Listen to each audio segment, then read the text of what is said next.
অনেক দিন খিচুড়ি খাইনি, তাই মনটা কেমন খিচুড়ি খিচুড়ি করছিল। ওদিকে শীতও প্রায় চলে যেতে বসেছে। মটরশুঁটি আর এই ফ্রেশ সবজি তো তখন এতটা পাওয়া যাবে না, তাই ভাবলাম খিচুড়িটা করেই ফেলি, কি বলো? তো তার জন্য আমি এখানে 1 কাপ গোবিন্দভোগ চাল আর 1 কাপ সোনা মুগের ডাল নিয়ে নিয়েছি। সেটাকে ভালো করে দুবার জল দিয়ে ধুয়ে জল ঝরাতে রেখে দিয়েছি। আর ওদিকে কড়াইতেই 2 টেবিল চামচ সর্ষের তেল দিয়ে তার মধ্যে 2টো শুকনো লঙ্কা এবং তেজপাতা ফোড়ন দিয়ে দিলাম, আর সঙ্গে দিলাম গরম মশলা। তো সেটাকে একটু ভাজা ভাজা করে নিয়ে তার মধ্যে সেই জল ঝরানো চাল আর ডালটাকে দিয়ে ভালো ভালো করে ভাজা ভাজা করে নেব। তো দেখো ভাজা আমার হয়ে গেছে। এবার আমি পরিমাণ মতো জল দিয়ে দিলাম। তো এবার দিতে হবে পরিমাণ মতো হলুদ, নুন, এই সমস্ত কিছু দিয়ে এটাকে ঢাকা দিয়ে দেবো ওই 5-7 মিনিটের জন্য। তো চলো, ঢাকা তো খোলা হয়ে গেল।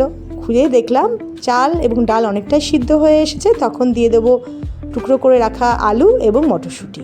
আবারও এটাকে ভালো করে মিশিয়ে নিয়ে ঢাকা দিয়ে রেখে দেবো আরও 2-3 মিনিটের জন্য। তারপর ঢাকনা খুলে যখন দেখবো খিচুড়িটা প্রায় 90% হয়ে এসেছে, তখন তার সঙ্গে মিশিয়ে দেবো আদা এবং কাঁচা লঙ্কা বাটা আর সঙ্গে মিষ্টি। তো সেটা দিয়ে ভালো করে নেড়ে চেড়ে নামানোর আগে দিয়ে দেবো ঘি। ব্যাস, আজকের আমার সাদামাটা খিচুড়ি একদম রেডি। তো কেমন হয়েছে বলো কিন্তু এই মটরশুঁটি দিয়ে খিচুড়ি। এরপরে চলো একটা 5 মিশালি তরকারি করে ফেলি। তার জন্য প্রথমে ফুলকপিটা হালকা ভাপিয়ে নিয়েছিলাম, সেটা লাল লাল করে ভেজে তুলে নেবো। তারপরে কড়াইতে আবারও সরষের তেল দিয়ে তার মধ্যে শুকনো লঙ্কা এবং 5 ফোড়ন দিয়ে তার মধ্যে সেই যে যতগুলো সবজি পারো সেগুলো দিয়ে ভালো করে ভাজা ভাজা করে নেবে। এখানে আমি মূলো দিয়েছি, কুমড়ো দিয়েছি, আর দিয়েছি বেগুন, তার সঙ্গে দিয়েছি গাজর, ফুলকপি এবং বাঁধাকপি। যতগুলো সবজি আমার কাছে ছিল সবগুলোই দিয়ে দিয়েছি। এবার সেটা দিয়ে ঢাকা দিয়ে দিয়েছিলাম। তারপরে 3-4 মিনিট পরে ঢাকনা খুলে তার সঙ্গে মিশিয়ে দিলাম বাঁধাকপি। এরপরে দিলাম আদা এবং শুকনো লঙ্কা বাটা, আর দিলাম অল্প জল। এবার দেব 1.5 চামচ জিরের গুঁড়ো আর 1/2 চামচ হলুদ গুঁড়ো এবং পরিমাণ মতো নুন।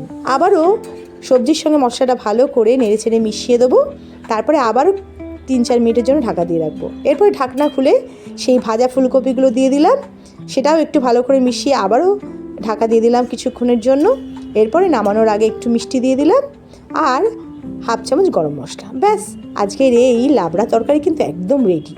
তো এরপরে খিচুড়ি সঙ্গে লাবড়া তরকারি আর ধনেপাতার বড়া, কেমন কম্বিনেশনটা লাগলো বলো তো? তো এবার তো খেয়ে নিতে হবে, চলো খেয়ে দেখা যাক। তো দেখো খিচুড়ি, লাবড়া তরকারি আর তার সঙ্গে ধনেপাতার বড়া নিয়ে একদম সোজামুখী।